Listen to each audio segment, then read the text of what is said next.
Major General of the U.S. Air Force Mick McGuire and Republican Senator from Tennessee, who sits on that Armed Services Committee, was asking questions today. Senator Marsha Blackburn, welcome back.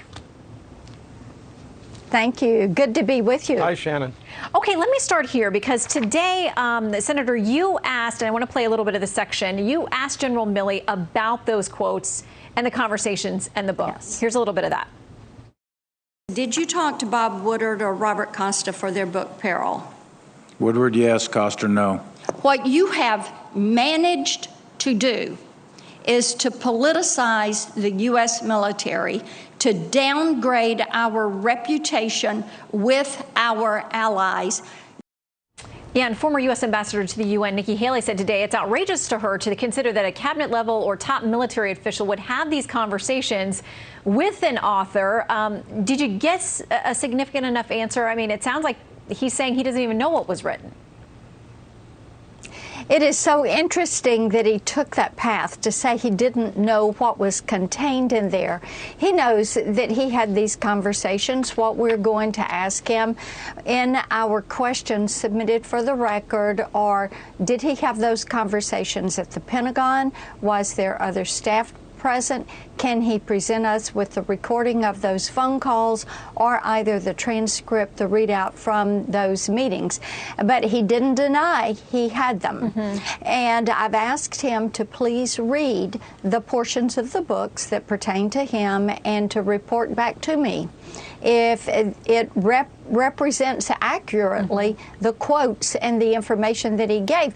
But Shannon, it is unbelievable that in the middle of all of this, he would take hours and sit down with authors who are writing about things that are happening in real time, or that he would reveal conversations of the presidents or other White House officials, and that he would then turn around and say to us, oh, I can't tell you what I told or recommended to President Biden. It does seem odd. Only he can answer those questions about his motivation or exactly what he did or didn't say. So you'll let us know, hopefully, if he does report back to you after reading the book and let you know whether he thinks it's an accurate portrayal or not. In the meantime, I want to play President Biden, what he told George Stephanopoulos a couple of months ago, and then what the generals had to say today when asked about this idea of leaving troops behind.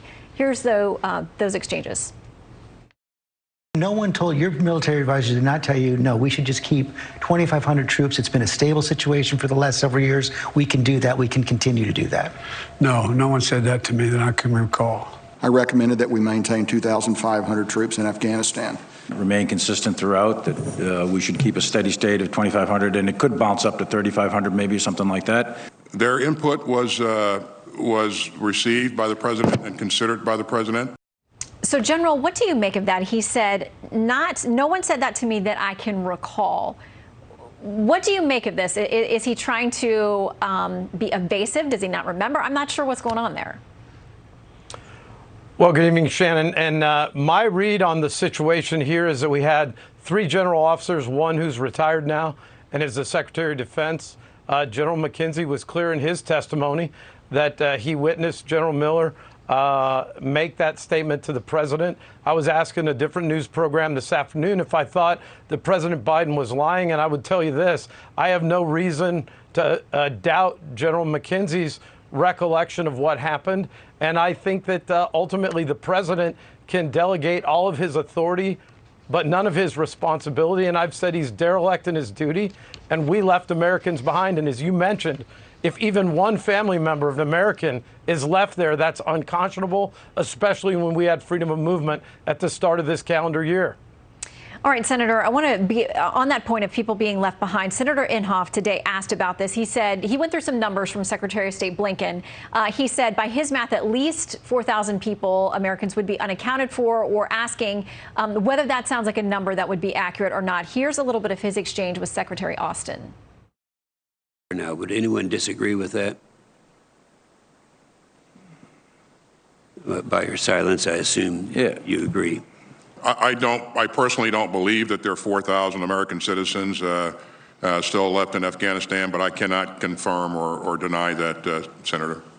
So, Senator, that is a big number to not be able to confirm or deny. He did say later, he used interesting language. He said currently there are fewer than 100 Americans who want to depart and are ready to leave. Now, what I keep hearing from these vets groups on the ground there who are doing everything they can to get people out, that is not clear, because there are people who do want to leave, but they will not leave without their family members. And so, no, they're not ready to go. But what do you make of the number? What can you tell us? What I can tell you is that our office has had about 2,000 cases. And as we talk with other members, what we realize is that the number has to be far greater than 100. We asked today, Democrats and Republicans, asking for clarification and being able to pin down this number. How many American citizens, how many of our allies, how many of our Afghan partners are left? And Department of State and Department of Defense, neither one can give us a number. This is unconscionable, Shannon. And yes, we do have, I have some retired special ops guys that are working with groups trying to get people out. And thank goodness the Qataris, the Paks, the Uzbeks are helping us with some of this movement. And these men are giving of their time and resources and endangering their lives to try to help get people out. And they're doing the job the U.S. military should have done and has not done. But how dare them not be able at this point to say, okay, these are the number of cases we have. Here are the ones that are left. Whether they were there working, contracting, whether they're missionaries or aid workers, people are hearing about this and they want to help get people out. We know that they're there. And listen, we know too that our U.S. military would absolutely carry that out, those evacuation orders, if they were told to do it. We know that those men and women are more than willing. Senator, thank you. General, thank you for your service to our country and for being with us tonight as well. Thank you very much, Thanks, Shannon. Thanks for having me.